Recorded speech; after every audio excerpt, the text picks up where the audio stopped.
大家睇住啦，呢個就係好多香港太太都中意嘅烏雞湯，難怪50歲都唔顯老。嗱，老一輩話齋嘅，多啲飲呢個湯咧，即係出街就唔使化妝啦。咁下邊老王啊，就將詳細做法分享俾大家，各位姊妹記得認真學起身啦。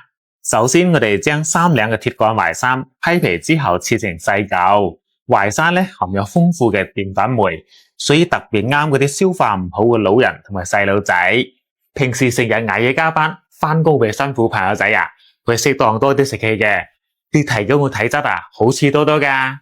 切好之後咧，我哋記得放喺清水度浸住佢，咁樣啲淮山啊先至唔會氧化變黑噶。跟住準備半隻嘅竹絲雞。嗱，問題嚟啦，烏雞毛咧究竟係黑色定係白色噶？有冇人知道？知道嘅話，評論區話我知啦。接落嚟，我哋將佢斬成一嚿嚿。嗱，係古書嘅《本草綱目》入邊有記載，烏雞咧係補虛勞、治消渴、益產婦嘅。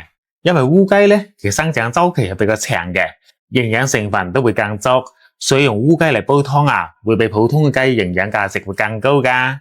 並且中醫食養角度嚟講咧，烏雞係滋陰一啲嘅，並且又唔會燥，所以平時我哋女士們啊，多啲用烏雞嚟煲湯係非常之好噶。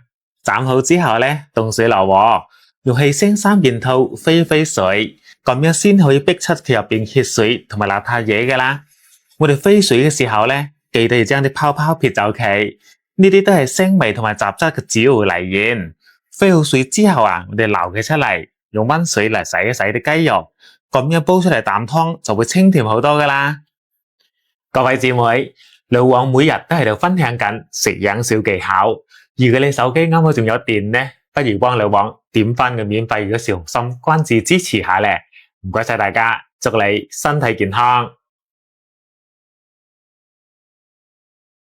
竹絲雞洗乾淨之後咧，放落個燉盅度，切好個淮山亦都冚唪唥倒埋落去，跟住就加翻幾粒對氣血比較友好嘅氣滑紅棗同埋桂圓肉，健脾又開胃嘅新會陳皮，再加翻30克嘅蓮子。對我哋啲中老年朋友啊，特別友好噶。跟住一次過咁加滿滾水，然後冚翻個蓋，隔水燉佢1粒鐘就可以飲得噶啦。夠鐘啦，我哋打開櫃睇睇。哇，煲到出晒味啦！佢飲起身咧，鮮甜又好飲，而且溫補得嚟，仲十分之有營養添。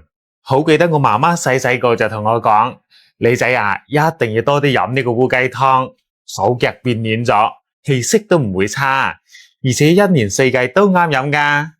老婆，竹絲雞燉湯去飲得噶啦。哇，你真係抵讚嘅啫。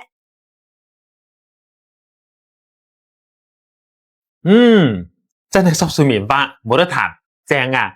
嗱，學識嘅小妹啊，快啲拿落點讚收藏起身，轉發俾你屋企人試下啦。具體配料比例咧，我打評論區啦，記得睇睇。